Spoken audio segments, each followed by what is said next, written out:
Mesdames, Messieurs, chers fidèles auditeurs, bonsoir. Je suis ravie de vous retrouver ce soir pour plonger ensemble dans les méandres de l'âme humaine, là où se côtoie le meilleur et trop souvent, hélas, le pire. L'histoire que je m'apprête à vous conter n'est pas un fait divers sanglant. Il n'y a pas de corps dissimulé dans une forêt, ni d'armes du crime fumantes. Pourtant, la violence dont il est question ici est tout aussi dévastatrice.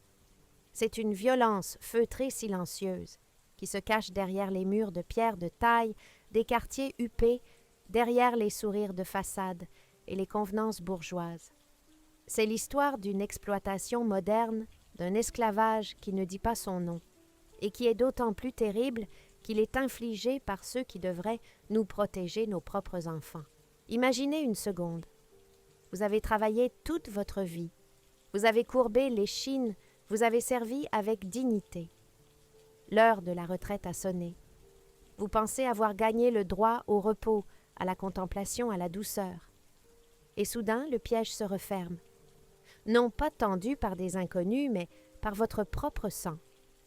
Ce soir, nous allons pousser les lourdes portes du Conseil de prud'homme de Versailles, un lieu habitué aux conflits entre ouvriers et patrons, mais qui ce jour-là a été le théâtre d'un drame familial d'une cruauté inouïe. Voici l'histoire de René, celle que l'on voulait réduire à l'état d'objet et qui s'est relevée avec la majesté d'une reine. Tout commence par un silence.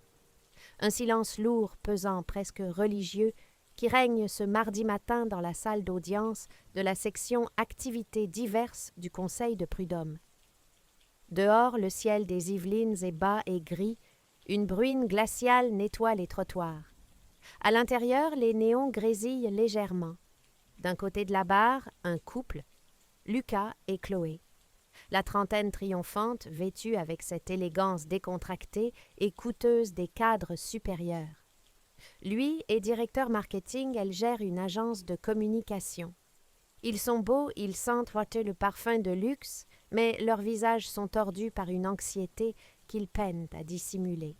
De l'autre côté, une femme, Renée, 68 ans.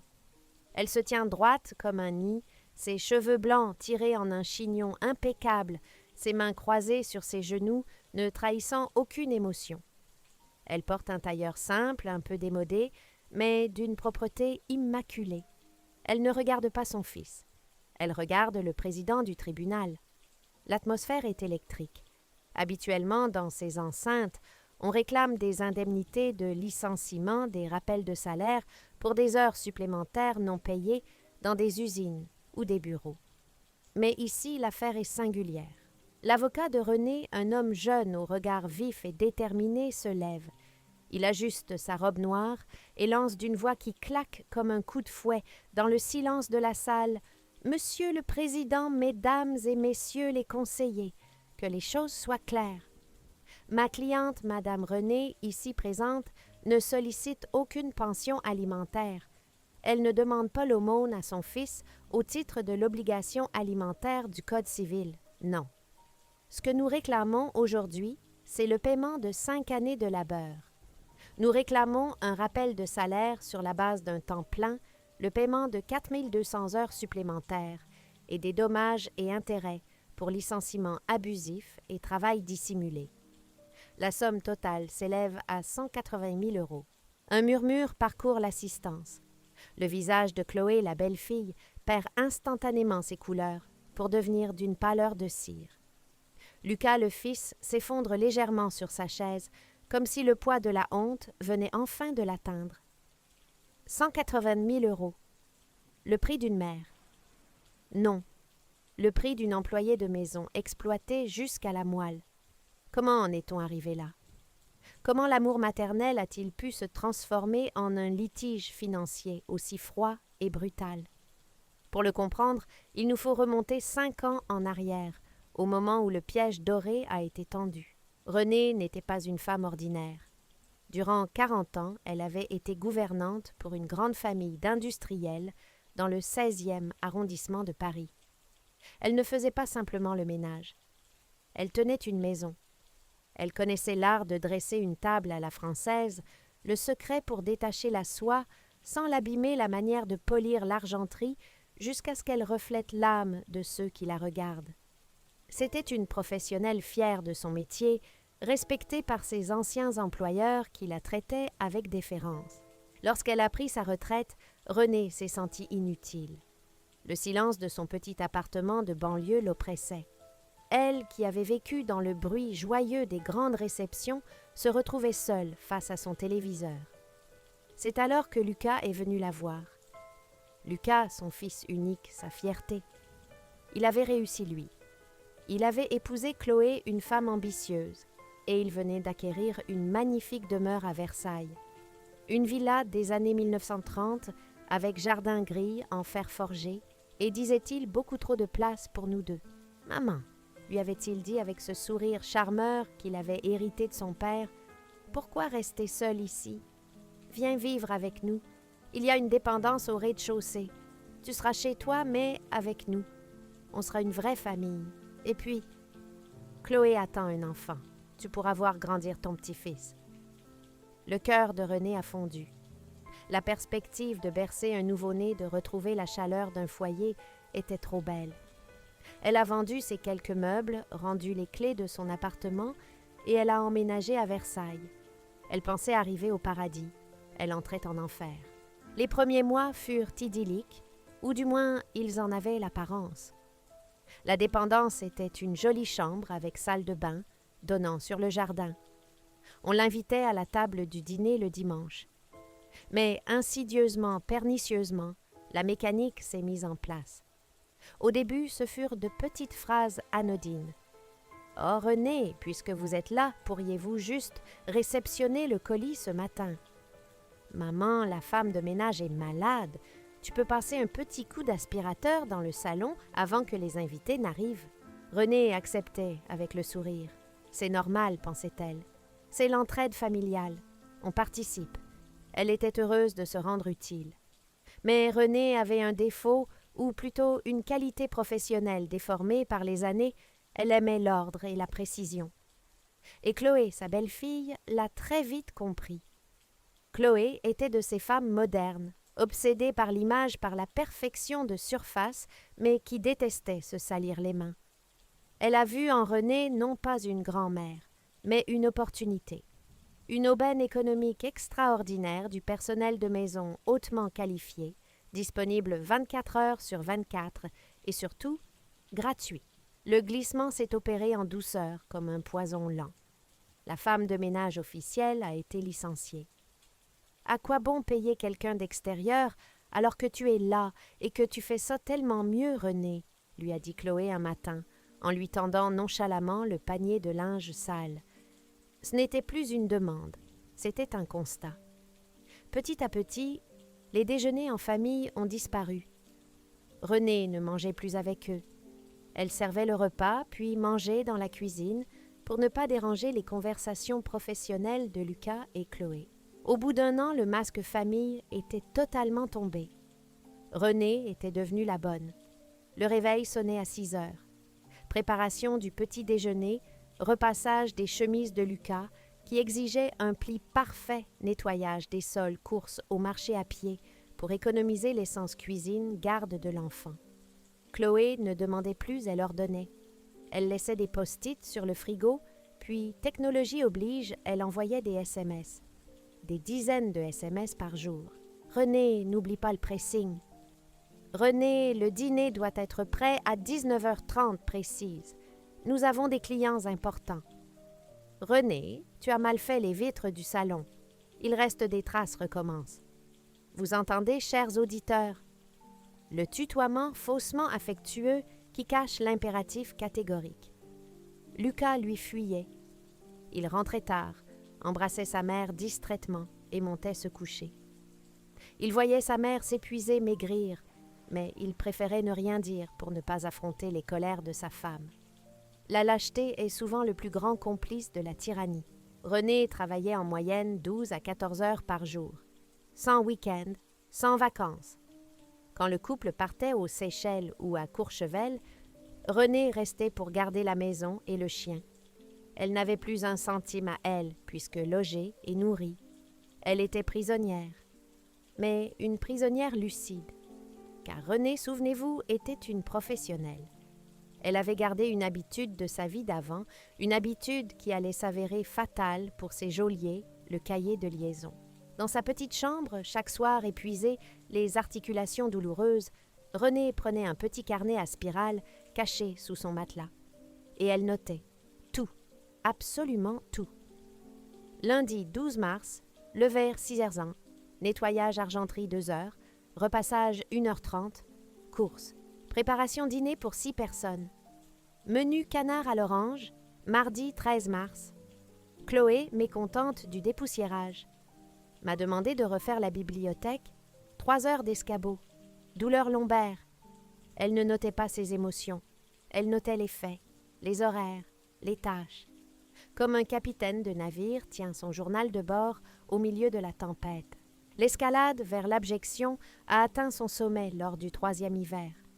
Une épidémie de grippe particulièrement virulente qui s'est transformée pour Renée, épuisée, en début de pneumonie.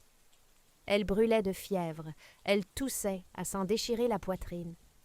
Ce matin-là, elle n'a pas pu se lever à 6h. Elle est restée au lit grelottante. Vers 8h, la porte de sa chambre s'est ouverte violemment. C'était Chloé. Pas un regard inquiet, pas une main sur le front. Juste de l'agacement. « Peine alors, le petit déjeuner n'est pas prêt. On va être en retard. » Renée a murmuré. « Je suis malade, Chloé. Je crois que j'ai de la fièvre. Je ne peux pas me lever. » La réponse de la belle-fille restera gravée dans les mémoires comme un monument d'ingratitude. « Oh, arrêtez de vous écouter un peu. On vous nourrit, on vous loge, on vous chauffe. Ça nous coûte une fortune. Et à la moindre petite toux, madame se met en grève. » C'est incroyable, cet égoïsme. Allez debout. J'ai besoin que vous réceptionniez le traiteur pour ce soir. Renée s'est levée. Elle a servi. Elle a tenu bon portée par cet instinct de survie des vieilles générations qui ne se plaignent jamais. Mais quelque chose s'était brisé en elle. Ce n'était plus de l'amour maternel, ni même du devoir. C'était de la peur. Et la peur s'est transformée en colère froide quelques semaines plus tard lors de la conversation du gym. Renée nettoyait le couloir lorsqu'elle a entendu Lucas et Chloé discuter dans le salon. Ils ne baissaient même plus la voix comme si elle était devenue un meuble sourd. Cette chambre au rez-de-chaussée, disait Chloé, c'est du gâchis. Il me faut une salle de sport. J'ai vu un coach, il lui faut de l'espace pour les machines. Mais, et maman, a osé Lucas. Oh, ta mère. Elle fatigue, elle devient lente. Elle oublie des choses. Franchement, elle ne sert plus à grand-chose. J'ai repéré une maison de retraite à 30 km d'ici. C'est pas le grand luxe, c'est un peu vétuste, mais c'est dans nos prix. On libère la chambre, on la place là-bas et on récupère l'espace. Elle a fait son temps. Elle a fait son temps. Comme une vieille machine à laver qu'on emmène à la déchetterie, Renée a posé son balai. Elle est retournée dans sa chambre. Elle n'a pas pleuré. Elle a ouvert son armoire, a sorti une petite boîte en fer blanc où elle gardait précieusement un numéro de téléphone. Celui de Maître Delorme, le fils de ses anciens patrons, ceux du 16e arrondissement. Elle l'avait vu grandir, elle lui avait essuyé la bouche quand il était petit. Il était devenu un avocat brillant en droit social. Le rendez-vous fut pris dans le plus grand secret, un jour où le couple était au théâtre. Renée a étalé ses carnets, ses preuves, ses SMS imprimés. L'avocat, horrifié, a écouté le récit de celle qu'il considérait comme une seconde mère. « Renée, a-t-il dit la voix tremblante de rage contenue, ce qu'ils font porte un nom pénal et civil. Ce n'est pas de l'ingratitude, c'est de l'exploitation, et nous allons les faire payer, au centime près. Retour à la salle d'audience. Le piège juridique est en train de se refermer sur Lucas et Chloé. L'avocat de la défense, mal à l'aise, tente une plaidoirie classique. « Voyons, Monsieur le Président, il s'agit d'entraide familiale. C'est une grand-mère qui aide à la maison, c'est naturel. Il n'y a jamais eu de contrat de travail, jamais d'intention de salariat. Elle était logée gratuitement dans un cadre somptueux. C'est là que Maître Delorme abat ses cartes. Il s'avance vers la barre avec un sourire carnassier. L'entraide familiale confrère. L'entraide familiale se caractérise par une absence de contraintes et une liberté d'organisation. Or, qu'avons-nous ici? Il sort une liasse de papier. Voici les SMS de Madame Chloé. Fais-les vite maintenant. Je veux que le repas soit prêt à 19 heures. Tu n'as pas le droit de sortir cet après-midi, le plombier passe. Il marque une pause, laissant les mots peser. Ceci, Monsieur le Président, caractérise en droit le lien de subordination. Le pouvoir de donner des ordres, d'en contrôler l'exécution et de sanctionner les manquements. Madame Renée n'était pas une invitée. Elle recevait des directives journalières. Elle était soumise à des horaires. Elle était réprimandée. Et pour prouver la charge de travail, voici. Il soulève les carnets à spirale de Renée. 5 années de journal de bord, jour par jour, heure par heure, corroboré par les témoignages des voisins qui la voyaient sortir les poubelles à 5 heures du matin et fermer les volets à minuit. Le coup de grâce est porté. Le tribunal examine les carnets. La précision est chirurgicale. On y lit la détresse et l'épuisement non pas par des mots, mais par l'accumulation vertigineuse des tâches. Lucas baisse la tête, anéanti. Chloé tente de protester, de dire que c'est faux, mais les SMS sont là irréfutables, projetés dans la réalité crue de la justice. Le délibéré ne fut pas long à venir. Quelques semaines plus tard, le jugement tombait comme un couperet de guillotine sur les ambitions bourgeoises du couple. Le Conseil de prud'homme a requalifié la relation en contrat de travail à durée indéterminée à temps plein. Il a reconnu le travail dissimulé. Il a condamné Lucas et Chloé à payer non seulement les arriérés de salaire sur la base du SMIC hôtelier plus élevé que le standard, mais aussi les heures supplémentaires majorées, les congés payés non pris et 6 mois de salaire pour indemnité forfaitaire de travail dissimulé. Le total, avec les charges sociales que l'URSSAF s'est empressé de réclamer par la suite, a dépassé les 200 000 €. Pour Lucas et Chloé, ce fut la ruine. Ils n'avaient pas cette somme. Ils vivaient à crédit sur l'apparence. La magnifique villa de Versailles, celle qui devait accueillir une salle de sport à la place de la grand-mère, a dû être mise en vente précipitamment en dessous du prix du marché pour payer la dette judiciaire. Le couple n'a pas résisté à la tempête. Les reproches ont fusé l'aigreur à remplacer la complicité mondaine. Ils ont divorcé 1 an plus tard. Et Renée. Ah, mes amis, Renée. Avec son chèque, le fruit de ses 5 années de calvaire, reconnus enfin comme un travail, elle a fait ce qu'elle n'avait jamais pu faire. Elle ne s'est pas enfermée dans une maison de retraite. Elle a pris un billet pour une croisière autour du monde. Elle m'a envoyé une carte postale récemment. Elle était au Japon, au pied du mont Fuji. Elle m'écrivait « Ici, on respecte les anciens. Et surtout, personne ne me demande de repasser les chemises. » Quelle leçon, n'est-ce pas? Quelle terrible et magnifique leçon! Cette histoire nous rappelle que le travail mérite salaire, quel que soit celui qui l'exécute. Elle nous rappelle aussi que l'amour filial ne s'achète pas, et surtout qu'il ne doit jamais servir d'excuse à l'exploitation. Renée a refusé d'être une victime. Elle a utilisé les armes de la loi pour retrouver sa dignité. Alors, ce soir, regardez autour de vous. Si vous voyez une grand-mère fatiguée qui porte des sacs trop lourds, tandis que ses enfants marchent devant le nez sur leur téléphone, posez-vous la question. Est-ce de l'entraide ou est-ce déjà le début de l'oubli, du respect? Et vous, mesdames, messieurs, auriez-vous eu le courage de Renée? Auriez-vous osé traîner votre propre enfant devant le tribunal pour faire valoir vos droits? C'est une question vertigineuse. Je vous laisse y réfléchir. Prenez soin de vous, respectez ceux qui vous ont porté, et souvenez-vous, la justice est lente. Elle est parfois aveugle, mais quand elle ouvre les yeux, elle ne rate jamais sa cible. Bonsoir à tous.